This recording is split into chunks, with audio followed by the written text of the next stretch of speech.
Hello everyone, welcome to Ice ranting about random topics that pop in his head rather than creating an in-depth script with research which may lead to problems. AKA this, or AKA cold talk. Cold talk in short is just like I said, me going on about topics that I just happen to think of and don't do much research on usually. Just observing fandom topics and other things like that. These are supposed to just be less stressful than my completely heavily researched videos about people and more of talking to a friend or just a good old rant. I'll be editing less unless I just want to show y'all something so you guys get the speed paint and me in the corner. I don't know where, but it'll be laid out. Also, quick word, this was supposed to come out in October. I don't know where I've been. Apologies for actual lack of uploading and my lack of motivation. I've been working on other projects and I've been trying to get my comic in order, which is also now out and slowly updating, so radical. Anyways, enough advertising, let's get into our topic of today, which of course is Fnaf related because curse having a hyperfixation. Let's talk about shipping in the fandom. And no, I don't mean shipping when you get your shitty Fnaf merch from Funko. Shipping in fandom terms is when you place two characters into a romantic or platonic-like relationship. Shipping is just short for relationship. Though shipping itself is basically in every medium, it can be used to talk about a canon relationship or a fan canon relationship, such as AUs or in general fan content. Now, to get this out of the way, what's the difference between pro/com shipping and regular shipping? Warning, I will be completely biased and I'm not even going to argue about this in the comments. Pro/con shipping is when people are pro for shipping anything. This includes the fact of pedophilia, incest, bestiality, anything that is utterly morally wrong and disgusting that usually portrayed as sickly romantic, cute, or fetishized. These people go under the guise of fiction not affecting reality. I mean, come on, do you understand how games have a story people get invested to, or how people can cry during a movie? Fiction does affect reality, and or coping mechanisms, which let's say I'm heavily traumatized myself, and I know that art and stories written about trauma can help people cope. And I'm not saying ban all dark themes either, but when people just romanticize it and attack others who find it disgusting, harassing them, including young, vulnerable users, into their space is sick and dangerous. Oh, not to mention that those who preach about how children shouldn't be in their spaces maybe shouldn't go into children's media spaces. Anyways. Oh, Lord have mercy, where do I even start? Do I start by the souls and the animatronics? Do I start at the homophobia that appears when you add a queer relationship into the equation? Do I have to start explaining the complexity of this topic? I'll just start by simply saying, it's okay to ship the animatronics themselves, but there's also exceptions. What I mean by that is the split between the souls and the animatronics, but it does get to a point where you cannot separate these characters. Oh, fuck off. So let's start with the main argument of the Fnaf 1 animatronics. These are the ones who you don't have to debate on being possessed, and when people ship these characters together, they are talking about the entertainment mascots or their personality themselves. Like when people say Freddy Fazbear, they mean Freddy Fazbear, not the soul, aka Gabriel. This goes for all the animatronics. I've also seen the parent argument of the mascots themselves being children. Sir or ma'am or person, those are anthropomorphic robot bear, chicken, bunny, and fox. Especially considering in their Showtime performances, none of them sound like children or even are supposed to have an age. They are made to be entertainment performers. They're treated like characters who have stories because that's what they're supposed to be. Children have crushes all the time, so maybe Fazbear Entertainment gave them just the animatronics relationships. Who knows? all you genuinely have to do is just say you don't like seeing these robots being shipped because you think shipping robots is weird, and that's fine. You don't have to be attacked for just thinking that. But when you're calling people creeps or weirdos or anything else under that definition, there's something that's something you shouldn't do. Though this now prompts the question, where does the line get crossed? I think he got a knife! So for crossing the line, I'll be using these characters as examples: Balloon Boy and Dee Dee or JJ, Golden Freddy, Circus Baby, and Ennard, or Springtrap. First, I want to get into Balloon Boy plus his variants out of the way. They're supposed to be animatronic children. Look at them. Now you can say as long as it's portrayed as platonic, it's fine, in which I would agree if there's literally any of the animatronics look like children.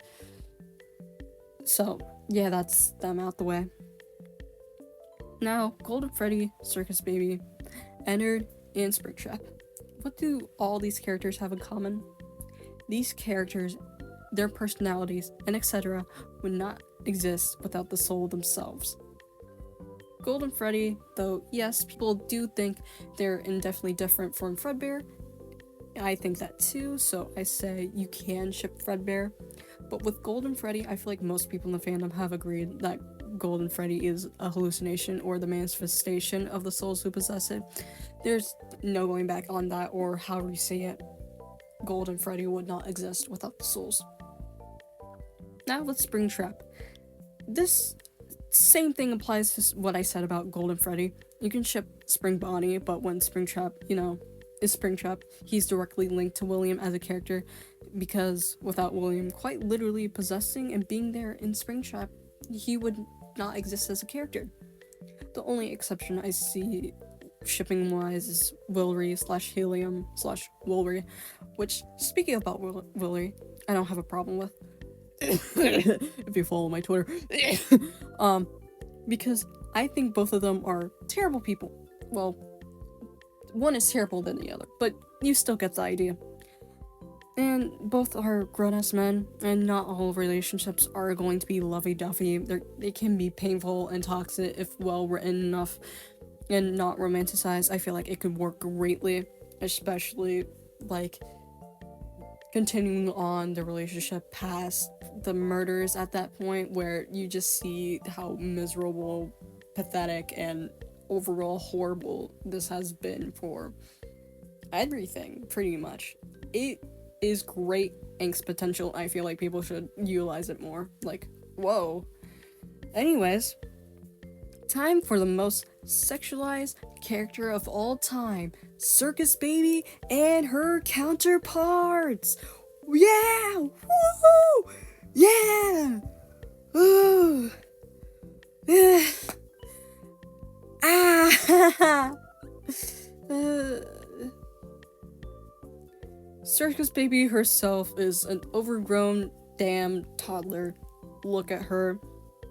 Most of the time, they draw her with green eyes, which I don't know if y'all realize, but before Elizabeth was possessing Baby's eyes were blue. You can absolutely not separate these two characters because the AI and Soul are entwined with each other. This goes for Scrap Baby and Ennard. Oh yeah, not to mention people using Eleanor to sexualize the variations of Circus Baby, when in the books, sure, they may be completely separate characters, you are just not slick.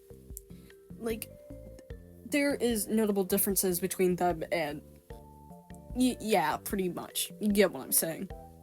Oh yeah, on this topic, I know the argument of the fourth closet Charlie / Baby will be used. She is indefinitely a different can of worms. She's supposed to be an adult with an adult body and a form. She's very different. Her and Elizabeth aren't as entwined as each other either. She just basically has Elizabeth's memories. And I'm going to be honest here, if you're going this far to sexualize a character that you use different versions or different circumstances, and even characters who look similar to them, I think that is just wrong, and you should just take a step back and take a look and reevaluate yourself, because wow, that's some lengths. Anyway, speaking of sexualization of animatronics is something very common, but as well, certain people think that queer ships and not safe for work are directly linked to each other. Queer people can be sexual, of course, but that's literally just liking people and liking different genders. There's nothing inherently sexual about that, and there's nothing sexual about them kissing or being lovey-dovey. Then all I'm going to say, who just go around holding up their crosses, going like, these ships are sexual, you should not be showing these ships to children, and these are children, are going around and immediately going like, goodness gracious, towards Toy Chica, or the bigger example, maybe Roxy. That's one point I genuinely don't understand. They'll go all the way to ship straight ships, or not say anything when an artist posts a straight relationship between two animatronics together. But once someone makes a queer ship, it's all up in arms that you're shipping the souls together, you're a creep, you're a pedophile, or the character is apparently confirmed to be straight. You know, that type of stuff. It's unreasonable how, if you dare to even post anything queer, people will suddenly jump on it. Especially for Reddit. Anyways, some people who would argue that character cannot have a sexuality or gender when it comes down to a headcanon, or hell, just be downright queerphobic suddenly and harass people, is just do better. Overall, this is just a standpoint, as long as it isn't morally wrong or illegal or just bad faith in general, and if it doesn't go into dark topic territories, and be respectful and reasonable. Other than that, in those circumstances, you shouldn't care what people ship, because it's not harming anyone. Just don't bother people over something as simple as having different shipping opinions. Also, I would have gone into self-shipping, but honestly, I do not care. As long as you're not an adult lusting over a minor and shit, I just say go ahead. God, I hate fandom shipping and discourse. Oh. Jeez. Well, that's all for today's video. Sorry for not posting for like 5 to 6 months at this point. I've been down under, but hey, glad to make some form of content again. Anyways, if you like seeing animations, speed paints, or in general just want to support me, you may subscribe and follow my socials. Oh, plus, check out my Fnaf comic. It's still in just early stages, but hey, I think it's gonna be, like, alright, at least. Otherwise, that's all from me. See you all someday, another timeline, or in another universe. Till then, I'm out of here.